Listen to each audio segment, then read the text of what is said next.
شهر رمضان الذي أنزل فيه القرآن هدى للناس وبينات من الهدى والفرقان فمن شهد منكم الشهر فليصم ومن كان مريضا أو على سفر فعدة من أيام أخر يريد الله بكم اليسر ولا يريد بكم العسر ولتكملوا العدة ولتكبروا الله على ما هداكم ولعلكم تشكرون. صدق الله العظيم وصدق رسوله النبي الكريم. اللهم صل على محمد وعلى آل محمد كما صليت على إبراهيم وعلى آل إبراهيم إنك حميد مجيد. اللهم بارك على محمد وعلى آل محمد كما باركت على إبراهيم وعلى آل إبراهيم إنك حميد مجيد. میرے محترم دوستو، اللہ رب العزت نے رمضان المبارک کا مہینہ اپنی رحمت خاصہ اور مغفرت عامہ دینے کے لیے عطا فرمایا ہے۔ فارسی کا محاورہ ہے، رحمت خدا بہانہ میں زوید بہانہ میں زوید، کہ اللہ کی رحمت بہانہ ڈھونڈتی ہے، بڑی قیمت، بڑا عمل، بڑی چیز نہیں مانگتی۔ اللہ تعالیٰ کو معاف فرمانے کے بہانے دیتے ہیں، پھر بھی بندہ مغفرت سے، معافی سے، رحم و کرم سے فیض یاب نہ ہو تو یہ بڑی محرومی کی بات ہے۔ اسی لیے رسول اکرم صلی اللہ علیہ وآلہ وسلم نے اس شخص کو حقیقی محروم قرار دیا کہ جو رمضان کے مہینے میں بھی اللہ کی رحمت سے محروم رہے۔ البتہ یہ بات بالکل واضح ہے اور ہمیں انتہائی غور سے سمجھنے کی ضرورت ہے کہ ہر عمل اپنے آداب، اصول، ضوابط کے ساتھ ہی فائدہ دیتا ہے۔ جیسے دنیا کی ہر چیز کے بارے میں ہم اس بات کو بخوبی سمجھتے ہیں کہ کسی بھی چیز سے فائدہ اٹھانے کے لیے اس چیز کے استعمال کے جتنے بھی احکامات ہیں، جتنی بھی معلومات ہیں، جتنا انہیں بروئے کار لایا جائے گا اتنا فائدہ زیادہ ہوگا، اور اگر اس کے طریقہ استعمال اور احکامات کی خلاف ورزی کی جائے گی تو بجائے فائدے کے نقصان کا اندیشہ ہوگا۔ ایسی ہمیں یہ بات بھی سمجھنی چاہیے کہ رمضان کا مہینہ جہاں ایک طرف رحمت اور مغفرت کا مہینہ ہے، وہاں اگر خدا نخواستہ رمضان کی حرمت کے خلاف کوئی عمل ہوا، رمضان کے احترام کے خلاف کوئی عمل ہوا تو وہ ویسے ہی نقصان کا باعث بھی ہوگا۔ ایک سیدھی سی بات ہے کہ مسجد کے اندر نماز کا اجر، مسجد میں جماعت کے ساتھ پڑھی ہوئی نماز کا اجر گھر میں جماعت کے ساتھ پڑھی ہوئی اجر کے مقابلے میں کئی گنا زیادہ ہے۔ ایک آدمی مسجد میں جماعت سے پڑھتا ہے، ایک آدمی گھر میں جماعت سے پڑھتا ہے، تو مسجد والی نماز جو جماعت سے پڑھی ہوئی ہے اس کا اجر گھر والی جماعت کی نماز اس کا مقابلہ کبھی نہیں کر سکتی۔ تو مسجد میں آدمی آتا ہے، مسجد میں داخل ہو کر جتنی دیر مسجد میں رہتا ہے وہ سراسر عبادت ہے۔ تو مسجد میں جیسے عبادت کا اجر بڑھ جاتا ہے، ایسے ہی مسجد کے آداب، مسجد کے احکامات وہ بھی زیادہ ہے۔ اگر ان کی خلاف ورزی کرتا ہے تو گناہ بھی ایسے ہی سخت ہے۔ مسجد سے باہر خرید و فروخت کرتا ہے تو باعث اجر و ثواب ہے، مسجد میں خرید و فروخت کرتا ہے تو گناہ ہے، گناہ ہے۔ مسجد سے ہمارے ہاں بہت ساری چیزیں نا غلط رائے ہیں اور ویسے ہی چلتی رہتی ہیں۔ میں کہہ رہا ہوں کہ ہمارا اسلام اہل سنت و جماعت ہونے کی حیثیت سے وہ سنا ہوا اسلام ہے، سنی ہے، جو سنی بات بس وہی اس کو سمجھ لیا کہ یہ صحیح ہے۔ ہمارے ہاں دیہاتوں میں اب تک یہ رواج رہا ہے، اور شاید بعض دیہاتوں میں اب بھی ہو، کہ گاؤں میں کوئی کسی کی چیز گم ہو گئی، بھینس گم ہو گئی، کوئی اور چیز گم ہو گئی، مسجد میں آ کے اعلان کرتے یہ فلانے کی بھینس گم ہو گئی ہے۔ بلکہ اب سے کچھ عرصہ پہلے تک تو گاؤں میں دیہاتوں میں یہ بھی دیکھنے اور سننے کو ملتا تھا کہ بازار والا سبزی لے کے آیا ہے، دکان والا کوئی پھل لے کے آیا ہے، وہ مسجد میں آ کے اسپیکر میں 10 روپے چندے میں ڈال رہے اور اعلان کر رہے ہیں کہ میں دکان پہ فلاں چیز لے آیا ہوں، جس کو چاہیے آ کے انا للہ و انا الیہ راجعون۔ یہ حرام ہے، حرام۔ نبی اکرم سرکار دو عالم صلی اللہ علیہ وآلہ وسلم کے زمانہ اقدس میں ایک صاحب کی جانور گم ہو گیا. انہوں نے مسجد میں اعلان کیا کہ میرا جانور گم ہو گیا ہے، کسی کو پتہ ہو یا ملے تو مجھے خبر دے. اللہ کے نبی سرکار دو عالم رحمت للعالمین صلی اللہ علیہ وآلہ وسلم نے فرمایا لا راد اللہ علیک. اللہ کے نبی بددعا نہیں دیتے تھے. آپ کی زندگی دیکھیے، جنہوں نے مارا ان کے بچوں کو سینوں سے لگایا، ان کے لیے اپنی کملی کو بچھایا، سراپا رحمت ہے. لیکن جہاں کوئی بات غیرت اور اسلام کے مزاج کے خلاف ہے، وہاں رسول اکرم صلی اللہ علیہ وسلم نے سختی کا اور شدت کا مظاہرہ فرمایا. یہ اصول ہے، ضابطہ ہے. آپ نے اس دعا اس اعلان کرنے والے کے جواب میں اللہ کے نبی نے فرمایا لا راد اللہ علیک، اللہ تیرا جانور تجھے کبھی واپس نہ دے، تیری چیز تجھے کبھی واپس نہ ملے. مسجد اس طرح کے اعلانات کی جگہ مسجد.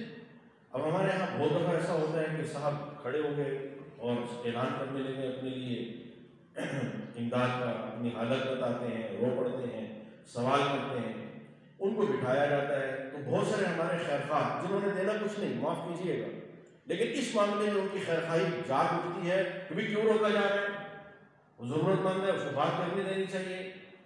اللہ نے سوال کو ایک حد میں گزرنے کے بعد جائز قرار دیا ہے، لیکن وہ مسجد میں نہیں ہے، مسجد کے باہر ہے. وہ مسجد میں سوال، مسجد تو اللہ سے مانگنے کی جگہ ہے، مسجد تو اللہ کا گھر ہے. یعنی ہمیں اگر ایک آدمی جو ہمارا ماتحت ہے، ہمارا ملازم ہے، وہ ہمارے گھر میں کسی ہمارے دوسرے عزیز کے سامنے اپنا رونا روئے اور کہے کہ ہمیں یہ پوچھتے نہیں ہیں، ہمیں آپ پوچھ لیں، ہمارا تعاون کریں ہمارے ساتھ، تو ہمیں غیرت آئے گی، غصہ آئے گا. گھر اللہ کا ہے اور مانگ اللہ کی غیر سے رہا ہے، جو خود محتاج ہے، جو خود بھکاری ہے، جو خود یہاں پہ پیشانی ٹیک کے اللہ سے مانگنے کے لیے آئے کھڑے ہیں. سوال کرنا جائز ہے ایک حد میں جانے کے بعد، لیکن مسجد میں پھر بھی ناجائز ہے. یہ ہمیں سمجھنا چاہیے. جو آدمی مسجد میں بھیک مانگتا ہے، مسجد میں سوال کرتا ہے، ہاں مسجد میں دوسروں کے لیے سوال کیا جا سکتا ہے، اپنی ذات کے لیے نہیں کیا جاتا. جیسے آقا نامدار سرکار دو عالم صلی اللہ علیہ وآلہ وسلم فرمایا کرتے تھے کہ کسی کو محتاج کو دیکھا، ایک قبیلے کے لوگ اسلام لائے اور وہ بہت بری حالت میں تھے، ان کے کپڑے پھٹے پرانے اور ان کے پیٹ کمروں سے لگے ہوئے، بھوک اور افلاس ان کے چہروں سے ٹپک گئی. اللہ کے نبی سرکار دو عالم صلی اللہ علیہ وسلم کھڑے ہوئے اور آپ نے فرمایا کہ جس کے پاس اپنی ضرورت سے زائد کپڑا ہے وہ کپڑا اللہ کے نام پہ ان کے لیے دے دے. جس کے پاس ضرورت سے زائد غلہ ہے، وہاں ضرورت کا مطلب یہ نہیں تھا کہ حساب کر کے تو اپنے آنے والے دنوں کا حساب کیا جائے اور پھر اس کے بعد نہیں، وہاں تو یہ تھا کہ جو پہنا ہے اس کے علاوہ زائد ہے، جو کھایا ہے اس کے علاوہ زائد ہے. حضرات صحابہ اکرام نے جمع کر دیا، آپ نے ان میں تقسیم فرما دیا. یہ جائز طریقہ ہے. خود اپنی ذات کے لیے سوال کرنا یہ ناجائز طریقہ ہے. تو بہرحال بات دوسری طرف چلی گئی. بات یہ تھی کہ رمضان المبارک کا مہینہ یہ رحمت کا مہینہ ہے، مغفرت کا مہینہ ہے، آداب کے ساتھ، لحاظ کے ساتھ اور اس کے احکامات کو پورا کرتے ہوئے، بجا لاتے ہوئے. اور اللہ پاک ہمیں اس کی سمجھ نصیب فرمائے کہ ہر چیز اپنے احکامات اور اپنے لوازمات کے ساتھ ہو تو فائدہ دیتی ہے. ایسے ہی رمضان المبارک کا روزہ ہے. رمضان المبارک میں روزہ ایک فرض عبادت ہے اور عبادات کا جو درجہ ہوتا ہے اس عبادت کے سیکھنے کا بھی وہی درجہ ہے. نماز فرض ہے، نماز کا سیکھنا فرض ہے. روزہ فرض ہے، روزے کے احکامات کو، روزے کی کیفیات کو، روزے کے مسائل کو سیکھنا فرض ہے. روزہ اللہ کے ہاں بڑے قرب کا ذریعہ ہے، اس لیے کہ روزہ ایک واحد عبادت ہے کہ جس کا پتہ اللہ کے علاوہ کسی کو نہیں چل سکتا. کون روزے سے ہے، کون روزے سے نہیں ہے، یہ بندے اور اللہ کے درمیان کی عبادت ہے. نماز دکھائی دیتی ہے، حج دکھائی دیتا ہے، روزہ بتا تو سکتا ہے، دکھائی نہیں دیتا کہ ہے کہ نہیں ہے. روزہ بندے کو پتہ ہے اور اس کے اللہ کو پتہ ہے کہ روزہ ہے یا نہیں. اسی لیے اللہ نے کہا کہ باقی عبادات چونکہ دکھائی دیتی ہیں ان کا بدلہ فرشتے دیں گے، ان کا ثواب فرشتے لکھیں گے، ان کا اجر فرشتے طے کریں گے جو اللہ کے ضابطے کے مطابق ہوگا. لیکن روزہ ایسی عبادت ہے کہ اس کا ثواب میں خود عطا کروں گا. اس وجہ سے ہے کہ بڑی اہم عبادت ہے. اللہ پاک ہمیں سیکھنے کی توفیق عطا فرما دے اور روزے کے آداب کے مطابق روزہ رکھنے کی توفیق عطا فرما دے. ایک عشرہ رمضان المبارک گزر گیا، 2 عشرے باقی ہیں. جو کمی کوتاہی ہوئی اللہ اسے معاف فرمائے اور آنے والے دنوں کو احترام کے ساتھ گزارنے کی توفیق عطا فرمائے. اس میں ایک بنیادی سی چیز جو پہلے بھی عرض کی، اشارتاً دوبارہ عرض کروں کہ جیسے حلال کو چھوڑا ایسے اللہ حرام کو چھوڑنے کی توفیق عطا فرمائے۔ وہ حرام آنکھ کے دیکھنے کا ہو، وہ حرام زبان کی بولنے کا ہو، وہ حرام کان کے سننے کا ہو، وہ حرام معاملات کا ہو، وہ حرام لقمے کا ہو، اللہ ہر حرام سے ہماری تا حیات حفاظت فرمائے۔ لیکن کم از کم آدمی اس کی تو نیت کرے اور اس کی تو ارادہ کرے، عزم کرے کہ رمضان کے مبارک مہینے میں جس میں اللہ کی رحمت ہماری طرف متوجہ ہے، ہم اس میں اپنے آپ کو حرام سے بچائیں، اور اس حرام میں تنہائی کا حرام زیادہ خطرناک ہے۔ اللہ ہم سب کی حفاظت فرمائے۔ روزے میں کس آدمی کو روزہ چھوڑنے کی اجازت ہے، یہ کچھ تھوڑے سے مسائل عرض کروں گا رمضان سے متعلق۔ جو آدمی بیمار ہے یا بیماری سے ابھی صحت مند ہوا ہے لیکن کمزوری اس درجے کی ہے کہ روزہ رکھنا اس کے لیے دشوار ہے، یا کمزوری اس درجے کی ہے کہ دوبارہ بیماری لگنے کا خدشہ ہے، یا کمزوری اس درجے کی ہے کہ وہ روزہ رکھ کے بھوک اور پیاس کو سارا دن برداشت نہیں کر سکتا، تو ایسے بیمار کو یا بیماری سے نکلے ہوئے ایسے آدمی کو روزہ چھوڑنا جائز ہے۔ یرید اللہ بکم الیسر ولا یرید بکم العسر، اللہ کہتے ہیں ہم تمہارے لیے آسانی چاہتے ہیں، تمہارے لیے ہم مشقت نہیں چاہتے۔ من کان منکم مریضا وعلی سفر، جو بیمار ہو یا سفر میں ہو، فعدۃ من ایام اخر، تو وہ اپنے ان دنوں کو باقی دنوں میں شمار کر لے۔ رمضان گزر گیا، صحت یاب ہو گیا، اب روزہ رکھ لے۔ حتیٰ کہ یہاں تک لکھا ہے اگر کوئی آدمی بیمار نہیں ہے لیکن ضعیف العمر ہے، بوڑھا ہے، کمزور ہے جسمانی طور پر، اور اتنا بوڑھا ہے، اتنا کمزور ہے کہ وہ روزہ نہیں سہار سکتا، گرمیوں کے روزے ہیں اور وہ سارا دن بھوکا پیاسا رہے گا تو خطرہ ہے اس کی جان کا یا اس کی صحت کا، تو یہ آدمی بھی رمضان میں روزہ نہ رکھے۔ اور یہ ٹھنڈے دنوں میں جب روزے ٹھنڈے ہوں اپنے روزوں کو قضا کر لے۔ یعنی بیمار، اسی طرح کوئی عورت اگر وہ امید سے ہے یا بچے کو دودھ پلاتی ہے اور بچہ دودھ کے علاوہ کسی دوسری چیز پر جاتا نہیں ہے یا لیتا نہیں ہے، تو اس کو اپنی جان کا یا بچے کی جان کا خطرہ ہے۔ جان کا مطلب مرنے کا نہیں ہے، جان کا مطلب بیمار ہونے کا۔ اگر روزہ نہیں رکھے گی تو بہت کمزور پڑ جائے گی بچے کو دودھ پلانے کی وجہ سے، یا روزہ نہیں رکھے گی دودھ نہیں آئے گا، بچہ کمزور پڑ جائے گا، تو اس عورت کو بھی اجازت ہے کہ یہ روزہ چھوڑ دے اور بعد میں قضا کر لے۔ اب یہ معاملات یہ بندے اور اللہ کے درمیان کے ہیں کہ واقعتاً وہ اس کیفیت میں ہے تو یہ روزہ چھوڑ دے، بعد میں قضا کر لے، اللہ نے رخصت عطا فرمائی۔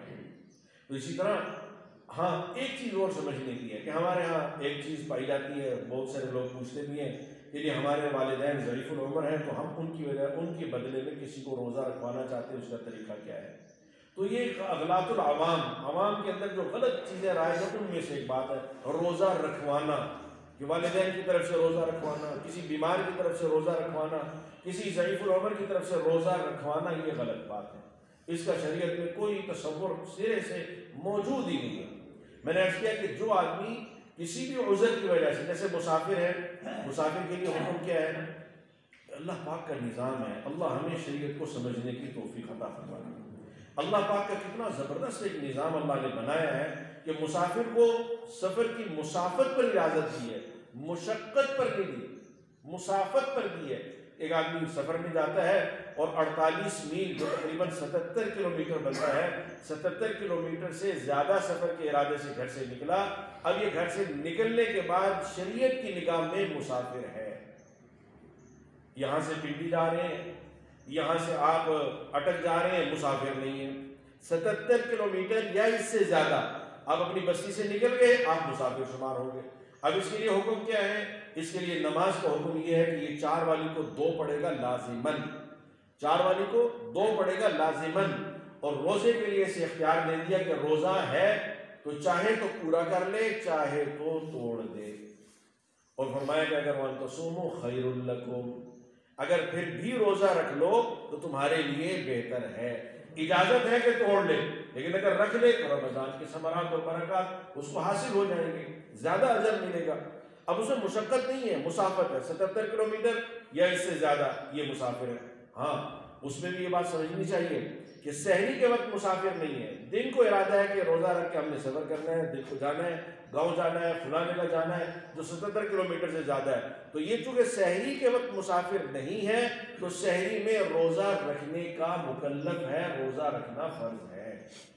جب سفر شروع ہوگا تو اس کے بعد دیکھا جائے گا کہ اس کے بعد اگر یہ 77 کلومیٹر سے زیادہ کا مسافر ہے تو شریعت نے اس کو اختیار دے دیا، چاہے تو صبح کے رکھے ہوئے روزے کو پورا کرے اور چاہے تو اس روزے کو چھوڑ دے اور بعد میں اس کو قضا کر دے۔ اسی طرح عورتوں کے لیے بھی مسئلہ ہے، سمجھنے کی ضرورت ہے اور گھر میں سمجھانے کی ضرورت ہے کہ ماہواری کی وجہ سے روزہ نہیں ہے، اس لیے کہ ناپاکی کی حالت میں جیسے نماز نہیں ہے ایسے ہی ناپاکی کی حالت میں روزہ بھی نہیں ہے، لیکن وہ حالت اگر سحری کے وقت موجود ہے تو پھر تو روزہ نہیں ہے۔ سحری کے وقت پاکی کی حالت ہے لیکن اپنے معمولات جو اس کے گزشتہ مہینے ہیں ان کو دیکھتے ہوئے اس کی تاریخ ہے، اس کو پتہ ہے کہ آج میری ناپاکی شروع ہونے والی ہے، تو اب اس کو روزہ چھوڑنے کی فی الحال اجازت نہیں ہے، کیونکہ فی الحال پاک ہے، روزے کی مکلف ہے، روزہ رکھے گی، سحری کرے گی، روزے کی نیت کرے گی، دن کو اسے وہ عارضہ پیش آ گیا تو روزہ ختم ہو گیا۔ مسافر کے روزے میں اس کو اختیار ہے کہ روزہ پورا کرے یا توڑ دے، لیکن یہاں پہ ناپاکی کی وجہ سے روزہ خود ہی ختم ہو گیا، اب اس کے بعد اس کا کھانا پینا جائز ہے۔ اور اسی طرح دوسری چیز بھی سمجھ لیجیے کہ مسافر سحری کے وقت سفر میں تھا، مثال کے طور پر ایک صاحب یہاں سے کسی کام کے لیے لاہور چلے گئے اور وہاں ان کا ٹھہرنا چند دن کا تھا، وہاں سے واپسی، اب وہاں پہ بھی یہ مسافر ہے، وہاں پہ روزہ رکھیں نہ رکھیں انہیں اختیار ہے، لیکن چونکہ وہاں رہ رہے ہیں تو بہتر یہ کہ رکھ لیا جائے۔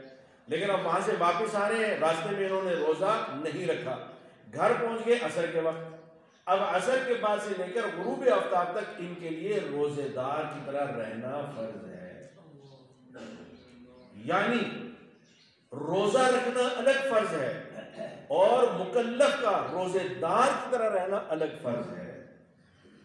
اگر ایک آدمی جو بالغ ہے، عاقل ہے اور روزے کا مکلف ہے، وہ روزہ نہیں رکھتا، ایک گناہ، روزہ نہیں رکھا یہ ایک گناہ ہے، دن کو کھاتا ہے یہ الگ گناہ ہے۔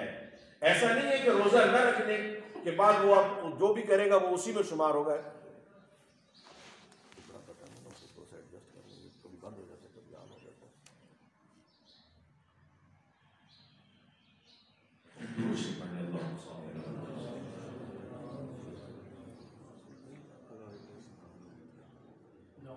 تو مسافر آدمی جب سفر سے گھر پہنچ گیا یا اسی طرح جو عورت جسے روزہ رکھنے کی چھوٹ تھی ایام کی وجہ سے، وہ دن کو کسی وقت بھی اللہ پاک نے اس کو بالکل پاک کر دیا، اب اس کے بعد اس نے غسل کر دیا، اس کے بعد اس کے لیے غروب آفتاب تک روزے دار کی طرح رہنا ضروری ہے۔ اسی طرح ایک آدمی بیمار کا روزہ چھوڑا، اب وہ جو بیماری کا عذر تھا وہ ختم ہو گیا اور اب یہ روزے پر قادر ہے تو باقی دن اس کو روزے دار کی طرح رہنا چاہیے۔ جو صحت میں جو بیمار مسلسل ہے یا ضعف مسلسل ہے اس کو تو اختیار ہے، اس کو اجازت ہے، لیکن عذر ختم ہونے کے بعد اجازت بھی ختم ہے۔ تو جس آدمی نے سرے سے روزہ نہیں رکھا یہ ایک گناہ، روزہ نہ رکھنے کے بعد دن کو کھاتا ہے تو اس کا الگ گناہ ہے، ہر دفعہ کھانے اور پینے پر اسے الگ گناہ ہے، اس لیے کہ حرمت رمضان کے خلاف عمل کر رہا ہے۔ اللہ پاک ہمیں ان مسائل کو سمجھنے کی توفیق عطا فرمائے۔ تو رمضان المبارک میں روزہ نہ رکھنے کی، اچھا جس آدمی نے روزہ بیماری کی وجہ سے چھوڑا، سفر کی وجہ سے چھوڑا یا ضعف کی وجہ سے چھوڑا، اگر اسے زندگی میں دوبارہ روزہ رکھنے کا موقع ملا ہے تو اس کے لیے روزے کا فدیہ نہیں ہے، قضا ہے۔ بیمار ہے تو یہ فدیہ نہیں دے گا، یہ بعد میں قضا کرے گا، ایک ایک کر کے کرے، مسلسل کرے، اس کے شریعت کی طرف سے اسے اختیار ہے کہ ایک روزہ رکھ لیا پھر چھوڑ دیا، پھر رکھ لیا پھر چھوڑ دیا، بعد میں جیسے وہ چاہے اس کو قضا کرے۔ اسی طرح کسی عورت کے روزے رہ گئے تو بعد میں قضا ہے اور یہ قضا فرض ہے، اس کو کرنا فرض ہے۔ اسی طرح اگر کسی آدمی نے جو ضعیف العمر ہے اور گرمیوں کے روزے نہیں سہار سکتا، نہیں برداشت کر سکتا، لیکن سردیوں کے روزے وہ رکھ سکتا ہے، چھوٹے دنوں کے روزے رکھ سکتا ہے، ٹھنڈے موسم کے روزے رکھ سکتا ہے، تو وہ ایک ایک کر کے ان روزوں کی قضا ہی کرے گا۔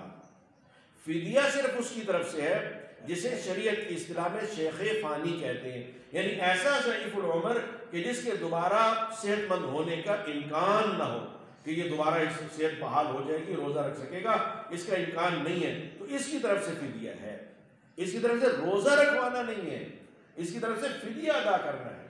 اور فدیہ ادا کرنا اس کے لیے جس کو فدیہ دینا ہے اس کا مستحق زکوٰۃ ہونا ضروری ہے، روزہ دار ہونا ضروری نہیں ہے۔ مستحق زکوٰۃ ہے، آدمی مستحق زکات ہے، خود بیمار ہے، روزے نہیں رکھتا. ایک آدمی مستحق زکات ہے اور بیمار ہے، روزے نہیں رکھتا، یہ فدیے کا حقدار ہے.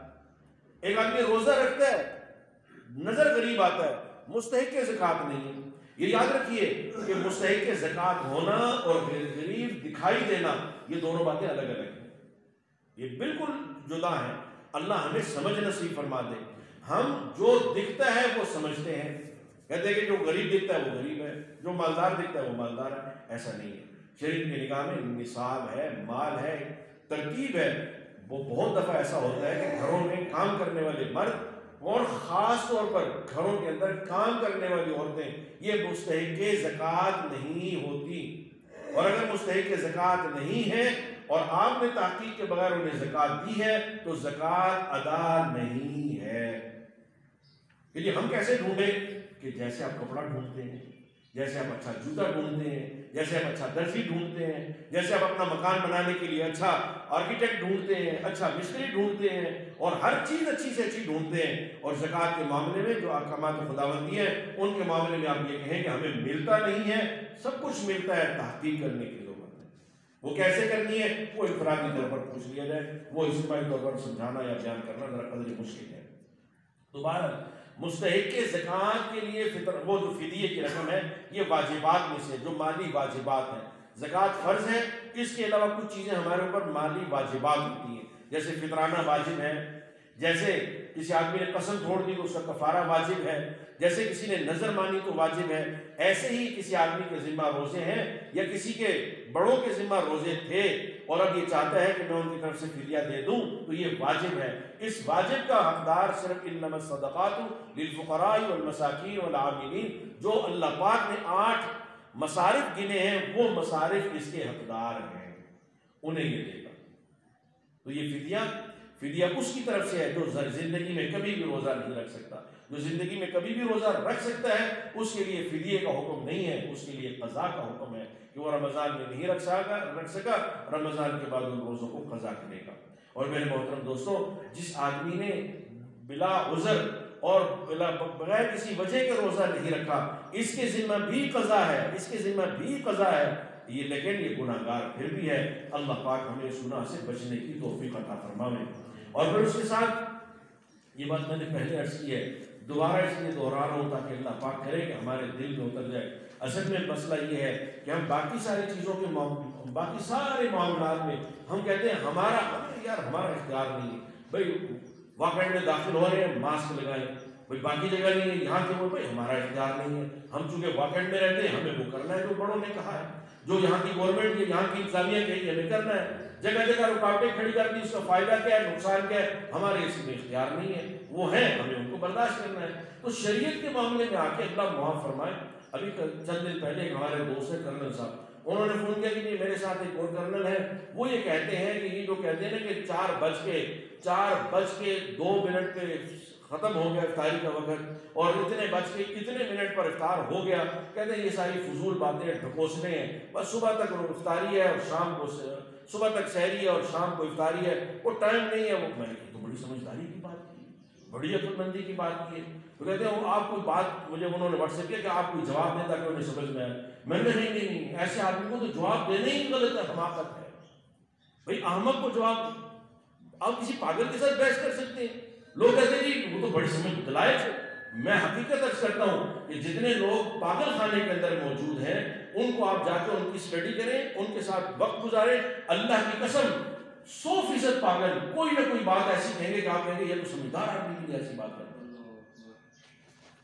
تو جو آدمی دینی اعتبار سے پاگل ہے بعض باتیں تو اس کی بھی بڑی سمجھداری نہیں ہوں گی، لیکن جب اس کی ایک حد سے آگے نکل گیا تو وہ ہاسپٹل میں ایڈمٹ کرانے کے قابل ہے. ایسے ہی شریعت کے معاملات میں بھی ہماری سمجھ سے ایک آدمی حد سے نکل گیا تو اس کے ساتھ بحث کرنا اپنے ایمان کو خطرے میں ڈالنا ہے.